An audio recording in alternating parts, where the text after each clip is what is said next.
السلام علیکم، میں نیم سعادہ طارق ہے اور آپ دیکھ رہے ہیں پاک اسٹڈی 301 لیکچر نمبر 22۔ امید کرتی ہوں آپ سب لوگ بالکل خیریت سے ہوں گے۔ اگر چینل پر نیو ہیں تو جلدی سے چینل کو سبسکرائب کریں اور اپنے فرینڈس کے ساتھ لازمی طور پر شیئر کریں۔ کمنٹس میں مجھے ضرور بتائیے گا کہ آپ کو لیکچر کیسا لگا ہے۔ اسٹوڈنٹس، آج کا لیکچر بھی بہت زیادہ موسٹ امپورٹنٹ ہے اور یہاں پر انہوں نے بہت ساری ڈیٹس دی ہوئی ہیں آج کے لیکچر میں، جو پولیٹیکل ہسٹری تھی، سیاسی تاریخ تھی۔ تو ہم آج کا اپنا لیکچر سٹارٹ کرتے ہیں بنا ٹائم ویسٹ کیے۔ تو یہ لیکچر بہت زیادہ امپورٹنٹ ہے۔ یہ آپ لوگوں نے لیکچر دیکھنے کے بعد میں آپ لوگ کو یہی ایڈوائز کروں گی کہ آپ نے ہینڈ آؤٹس کو لازمی طور پر ریڈ آؤٹ کرنا ہے۔ میں اپنے ہر لیکچر کو فل آن ریڈ آؤٹ اس لیے کر رہی ہوں تاکہ آپ لوگ کا کہیں سے بھی ایم سی کیوز اگر بن کر آ جاتا ہے تو آپ کو پتہ ہو، آپ نے سنا ہو ایک دفعہ کہ اچھا یہ یہاں پر پوائنٹ ڈسکس کیا گیا تھا۔ ظاہر ہے انسان جب ایک دفعہ سن لیتا ہے کوئی پوائنٹس وغیرہ تو دماغ میں بیٹھ جاتی ہیں بہت ساری باتیں، بیکاز یہ آپ لوگ کی پاک اسٹڈی بہت زیادہ ریلیٹڈ ہے ایف ایس سی سے، تو اتنی زیادہ ڈیفیکلٹ نہیں ہے۔ بٹ آپ لوگ کے لیے جو زیادہ ڈیفیکلٹی ہو رہی ہے وہ یہی ہے کہ آپ کی ایف اے سے تھے، آپ آئی کام سے تھے، تو سارا کچھ، لیکن آپ کے سیکنڈ ایئر اور فرسٹ ایئر کے لیول میں یہ تھا کہ آپ بہت سارے اسٹوڈنٹس نے اردو میں ہی کی تھی پاک اسٹڈی، بٹ اب انگلش میں ہو گئی ہے تو کس طرح سے ہوگا پیپر، تو آپ لوگ ٹینشن نہ لیں۔ آپ لوگ اپنی ایزی ورڈنگ میں ہی پیپر کو اٹیمپٹ کریں گے، بٹ ڈیٹس جو سی ہیں وہ تو آپ لوگ اردو میں بھی یاد کرتے تھے اور انگلش میں بھی آپ کو یاد کرنی پڑیں گی، تو اس وجہ سے اپنے ہینڈ آؤٹس کو لازمی طور پر ریڈ آؤٹ کریں۔ اور اس لیکچر میں آپ کی بہت ساری ڈیٹس آئیں گی اور جو آپ کے ایم سی کیوز بہت زیادہ آتے ہیں تو یہاں سے آ جاتے ہیں، 2-3 M C Qs most importantly آ جاتے ہیں اسی لیکچر سے۔ تو ہم اپنا آج کا لیکچر سٹارٹ کرتے ہیں۔ پولیٹیکل ہسٹری یا پولیٹیکل جو ہسٹری تھی وہ 1947 سے 71 تک رہی اور 1972 ٹو دی پریزنٹ، اور جو حال کو بیان کیا گیا وہ 1972 کو بیان کیا گیا۔ فرسٹ پارٹ اس کا جو تھا وہ 1947 سے 1971 رہا، اس کے بعد 1947 سے 58 تک رہا، پھر 1958 سے 69، دین 1969 ٹو 71۔ یہاں پر ہم اس کو فردر اور بھی زیادہ اس کو ریڈ آؤٹ کر لیں گے، بار بار پوائنٹس میں یہ آ جائے گا آگے۔ اب جو فرسٹ 11 ایئرس تھے 1947 سے 58 تک، تو وہ کس طرح سے گزرے پاکستان کے، جو پہلے 11 سال تھے وہ کس طرح سے گزرے ہیں۔ Pakistan won independence under the extremely difficult conditions. Pakistan نے انتہائی مشکل حالات میں آزادی حاصل کی تھی۔ The next task was setting up of a new state. اگلا کام ایک نئی ریاست کا قیام تھا۔ There was no administrative structure. یہاں پر انتظامی ڈھانچہ ہی نہیں تھا۔ Riots, refugees problems and economic pressures were challenging for new state. جو یہاں پر فسادات ہوئے، مہاجرین کا مسئلہ اور معاشی دباؤ نئی ریاست کے لیے چیلنجنگ تھے۔ اس کے بعد negative attitude from India government and war on Kashmir created problems in relation with India. اس کے بعد کیا ہوا کہ جب ہندوستانی حکومت کے منفی رویے اور کشمیر کے خلاف، کشمیر جو ہمارا ملک تھا، کشمیر کے خلاف یہاں پر جنگ نے ہندوستان کے ساتھ تعلقات میں پریشانی پیدا کر دی تھی، جس طرح سے کشمیر پرابلم چلا، تو یہ آگے کویشچن بھی ہمارا فردر ڈریل میں آئے گا، ایک آگے لیکچرز میں آئے گا، تو وہ بھی بہت امپورٹنٹ ہے، وہ پوائنٹ آ جاتا ہے آپ لوگ کا شارٹ کویشچن میں آ جاتا ہے۔ تو the government of India act 1935 was adapt as the first interim constitution. حکومت ہند ایک ایکٹ تھا جو 1935 کو پہلے عبوری آئین کے طور پر اپنایا گیا تھا۔ قائد اعظم محمد Ali Jinnah became the first governor general of Pakistan and Liaquat Ali Khan the first prime minister of Pakistan. اب یہ آپ لوگ کا ایم سی کیوز آ جاتا ہے کہ قائد اعظم محمد علی جناح جو تھے پہلے پاکستان کے گورنر جنرل تھے، اور لیاقت علی خان جو تھے وہ پہلے وزیر اعظم بنے تھے۔ یہ آپ لوگ کا بہت زیادہ کویشچن آ جاتا ہے کہ وزیر اعظم کون تھے اور گورنر کون تھے، تو گورنر ہمارے محمد علی جناح تھے، اور جو فرسٹ جو وزیر اعظم بنے تو وہ لیاقت علی خان تھے۔ اس کے بعد یہ ایم سی کیوز میں بھی آتا ہے، آپ کا شارٹ کویشچن بھی آ جاتا ہے سر۔ گورنر جنرل جو تھے وہ کون سی ڈیٹ تک رہے، تو محمد علی جناح اگست سپتمبر 1947 سپتمبر 1948 تک رہے۔ اچھا، خدمت نظام الدولہ سپتمبر 1948 ٹو اکتوبر 1951۔ غلام محمد جو تھے وہ اکتوبر 1951 سے 1955 تک رہے۔ اسکندر مرزا 1955 مارچ 1956۔ یہ آپ لوگ کی ڈیٹس آ جاتی ہیں کہ کون سا گورنر جنرل کس طرح سے انہوں نے یعنی کہ عہدہ سنبھالا۔ ٹھیک ہے، تو اس طرح سے یہ ڈیٹس ہیں، تو یہ آپ لوگ کے ایم سی کیوز میں آ جاتی ہیں. میں اس کا کلر بھی چینج کر دیتی ہوں. تو یہ آپ لوگ کی نا سوری یہ آپ لوگ کی ڈیٹس جو ہیں وہ آ جائیں گی. تو فردر اب یہاں پر چلن تھی ہو رہا ہے. اچھا، پریزیڈنٹ جو تھے وہ سکندر مرزا تھے، اور یہاں پر مارچ جو تھے 1956 اکتوبر 1958 تک رہے. پرائم منسٹر جو تھے وہ لیاقت علی خان تھے، اور اگست 1947 اکتوبر 1951 تک رہے. یہ اوپر آ چکی ہیں ڈیٹس، تو یہاں پر انہوں نے اگین دی دوبارہ سے یعنی کہ ریپیٹ کیا ہے کہ پہلے پریزیڈنٹ جو سے تھے وہ اس ڈیٹ کو رہے ہیں، اور یہ آپ لوگ کے ایم سی کیوز میں آ جاتی ہیں ڈیٹس. تو اس کو میں ساتھ ساتھ ہائی لائٹ بھی کر دیتی ہوں. پرائم منسٹر کس طرح سے رہے ہیں، یہ تو یہ ساری پرائم منسٹرز جو جس طرح سے رہے ہیں تو ان کی ڈیٹس ہیں کہ کنہوں نے کس ٹائم تک حکومت کی ہے. ٹھیک ہے، اور یہ آپ لوگ فردر ریڈ آؤٹ کر لیجئے گا. اور یہاں پر میجر ایشوز اب ان کے یہ آپ لوگ کی بہت موسٹ امپورٹنٹ ہے، تو یہ آپ لوگوں نے لازمی طور پر یاد کر لینی ہے ڈیٹس، کیونکہ یہ آپ لوگ کی ایم سی کیوز بن کر آتے ہیں بہت زیادہ. اور اس کے بعد میجر ایشوز جو تھے وہ کیا بنے، اہم مسائل جو تھے وہ تھے کانسٹیٹیوشن میکنگ، آئین سازی، elections at the provincial level, جو انتخابات صوبائی سطح پر تھے. Punjab N W F P 1951، Sindh 1953، east Bengal 1954 میں. ٹھیک ہے، اس کے بعد first constitution assembly C A was dissolved and second C A was constitution in 1955. جو فرسٹ کانسٹیٹیوشن آئین ساز اسمبلی تھی وہ ڈیزالو ہوئی. اس کے بعد second C A was constituted in 1955 میں ہوئی. 1 یونٹ اسکیم اکتوبر 1955 میں آیا. Economic management, agriculture, industrialise education was a question dealt in first 5 year plan.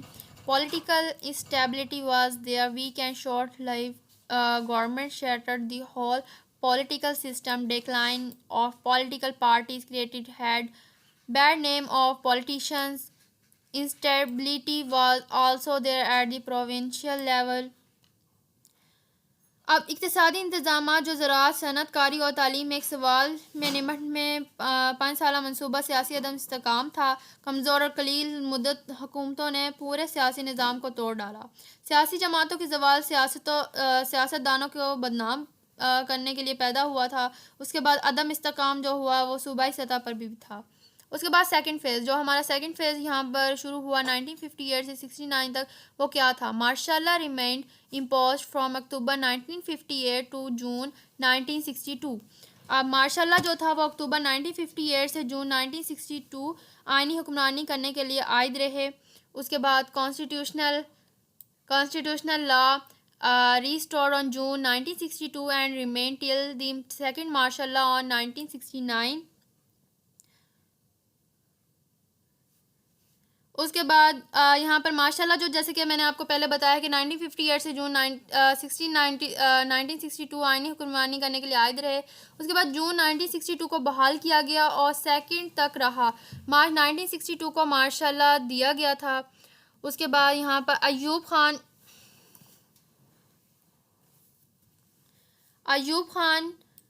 Ayub Khan took over as Chief Minister, Lord Minister, CMLA and President. He got himself elected through the referendum in 1960 and re-elected in January 1965 through presidential elections.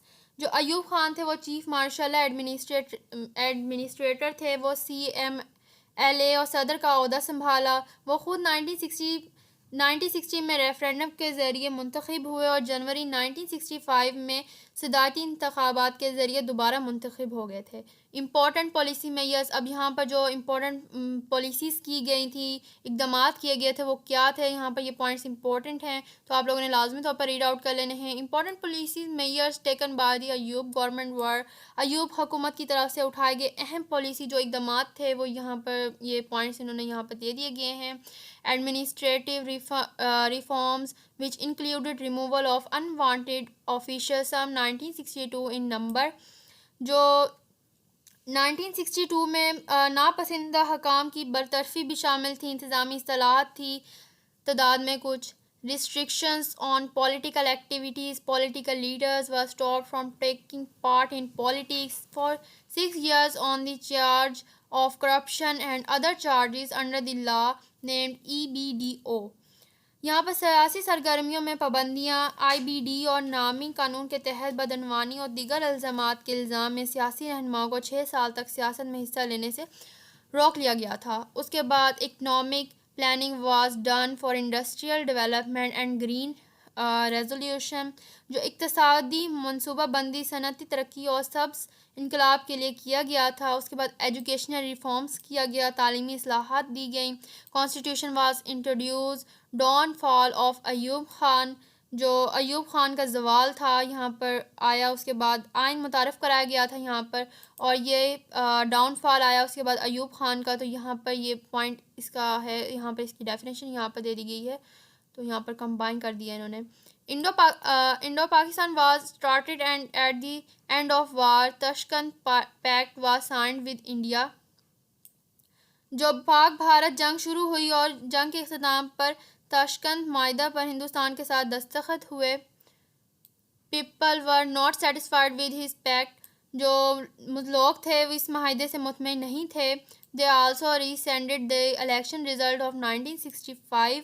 انہوں نے 1965 کے انتخابی نتائج پر بھی ناراضگی ظاہر کی۔ Fruits of economic developments were not distributed at masses level, معاشی ترقی کے ثمرات بڑے پیمانے پر تقسیم نہیں کیے گئے تھے۔ Wealth of nation was concentrated in a few hands, دولت کی دولت چند ہاتھوں میں مرکوز تھی۔ This brought people to agitation and public demand resulted in resignation of the president, اس سے لوگ مشتعل ہو گئے اور عوامی مطالبہ صدر کا استعفیٰ کا نتیجہ نکلا۔ انہوں نے کہا کہ صدر کو ہی استعفیٰ دے دینا چاہیے۔ اب تھرڈ فیز جو تھا یہاں پر 1969 سے 71 تک جو رہا، تو وہ کیا ڈسکس کیا گیا، یہ انہوں نے Ayub Khan handed over power to army chief Yahya Khan, جو ایوب خان تھے وہ آرمی چیف یحییٰ خان کو اقتدار سونپ دیا گیا۔ He imposed martial law in 1962. Constitution was abrogated. He took some immediate steps. انہوں نے مارشل لا لگایا اور 1962 کا آئین منسوخ کر دیا گیا تھا۔ اس نے کچھ فوری اقدامات کیے، جو اقدامات تھے وہ کیا تھے؟ ریموول آف آفیسر 303، انہوں نے افسران کی برطرفی کر دی جو 303 تھے، 303 افسران کو انہوں نے برطرف کر دیا تھا وہاں سے۔ پروونسز ریوائیو مارچ 30 1970، جو صوبوں کی بحالی کی گئی 30 مارچ سے 1970 تک۔ ابولیشن آف پارٹی، برابری کا خاتمہ کر دیا گیا۔ Legal frame work order LFO and interim law issued in March 1970 which provided basic principles for اب قانونی فریم ورک جو تھا وہ آرڈر LFO عبوری قانون کے طور پر مارچ 1970 میں جاری کیا گیا تھا، جس کے لیے بنیادی اصول فراہم کر دیے گئے تھے۔ اب وہ بنیادی اصول کون سے تھے؟ وہ یہ تھے کہ کانسٹیٹیوشن میکنگ ہوگا، ٹھیک ہے، جو آئین سازی ہوگی، اس کے بعد rules and regulations for elections ہوں گے، اسمبلیوں میں نشستیں دی جائیں گی، seats and in the assembly, ٹھیک ہے، قواعد و انتخابات کے لیے قواعد و ضوابط ہوں گے، اسمبلیوں میں نشستیں ہوں گی۔ National assembly 300 plus 13 women seats for East Pak 162 plus 7 waste پاک پاکستان 138 پلس 6۔ جو قومی اسمبلی ہے وہ 313 اور 300 کے علاوہ 13 خواتینوں کی 13 سیٹیں جو ہیں وہ خواتین کے لیے رکھ دی جائیں گی۔ ایسٹ پاکستان میں جو ہیں وہ 162 پلس 7 کے لیے ہوں گی، اور ویسٹ پاکستان کے لیے 137 پلس 6 تک ہوں گی۔ اب جنرل الیکشن جو تھا وہ کیا ہوا یہاں پر؟ عام انتخابات جو تھے، general election was held in December 1970۔ Election results were, عام انتخابات دسمبر 1970 میں ہوئے تھے۔ انتخابی نتائج جو تھے وہ یہ ہوئے کہ عوامی لیگ جو تھے 160 جنرل سیٹس ہوئیں، اور پاکستان پیپل پارٹی 81 سیٹس تھیں۔ جنرل نشستیں جو تھیں وہ 160 تک گئیں، اور جنرل نشستیں جو پاکستان پیپلز پارٹی کی تھیں وہ 81 سیٹس تک گئیں۔ Transfer of power became a major problem, اب جو ہوا بجلی کی منتقلی ایک بڑا مسئلہ بن چکا تھا۔ Failure of dialogue for transfer of power among 3 top leaders lead to confrontation and military action on March 25 1971 تین اعلیٰ رہنماؤں کے مابین اقتدار کی منتقلی کے لیے بات چیت کی ناکامی کے نتیجے میں تصادم اور فوجی کارروائی جو کی گئی تھی وہ 25 مارچ 1971 کو ہوئی تھی. It ultimately resulted in civil war and alienation of East Pakistan. اس کا نتیجہ بالآخر خانہ جنگی اور مشرقی پاکستان سے علیحدگی کا باعث بنا. اس کے بعد India played a very negative role. Hindustan نے بہت ہی منفی کردار اپنا ادا کیا تھا. It attacked on East Pakistan and India Pakistan was started which ended with the separation of East Pakistan. انہوں نے اپنا بہت زیادہ منفی کردار ادا کر دیا تھا جو ہندوستان کے لوگ تھے. انہوں نے اس کے بعد اس نے مشرقی پاکستان پر حملہ کیا اور ہندوستان پاکستان جنگ شروع ہو گئی جو مشرقی پاکستان کی علیحدگی کے ساتھ ہی ختم ہو گئی. یہاں پر ہمارا آج کا لیکچر کمپلیٹ ہوتا ہے. اسٹوڈنٹس اگر آپ کو کچھ سمجھ نہیں آیا تو کمنٹ سیکشن میرا آن ہے, آپ لوگ کمنٹس میں پوچھ سکتے ہیں. چینل پر نیو ہے تو چینل کو جلدی سے سبسکرائب بھی کریں اور کمنٹس میں ضرور بتائیے کہ آپ کو لیکچر کیسا لگا ہے. اپنا بہت سارا خیال رکھیے گا. ملیں گے نیکسٹ لیکچر میں. وعلیکم السلام. اللہ حافظ.